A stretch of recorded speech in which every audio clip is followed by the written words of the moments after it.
Hey, Lee here from Redline Detection.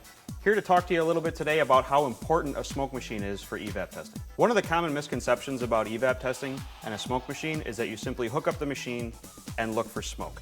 So today we're going to go over some basic do's and don'ts, give you some of the pointers on how to use the machine properly in finding your evap leaks and doing the correct diagnostics.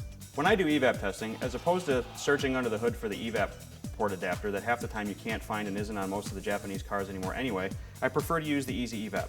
It's very simple. Simply install the gasket, which I've already done, remove the protective layer, and press it down firmly over the filler neck to make sure you have a good seal, and you're ready to hook up your machine and start doing an evap test.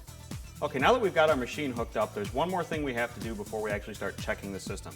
Using your scan tool, you need to go into your key on engine off active commands and close your vent cylinder. Otherwise, you're going to have smoke pouring out everywhere. You'll never know if you have a leak. So now that we've already done that, it's time to turn on the machine.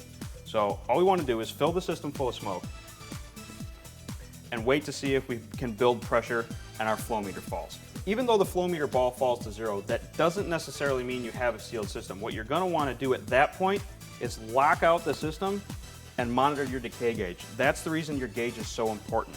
If the system holds pressure, you don't have a leak. However, if you've sealed it out and you can watch the gauge start to fall, the system's decaying, and now it's time to actually get out your inspection light and look for a leak. We've got our inspection light out, we're looking for a leak, but you still can't find any smoke.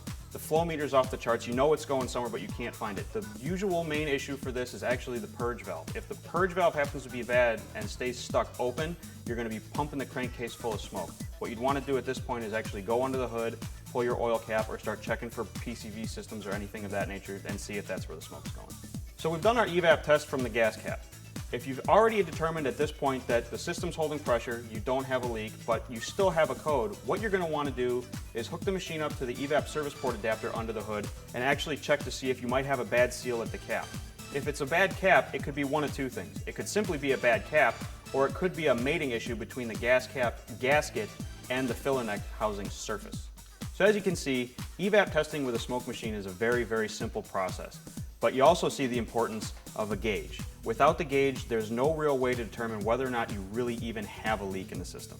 With the gauge, it's simple, it's quick, and it's effective.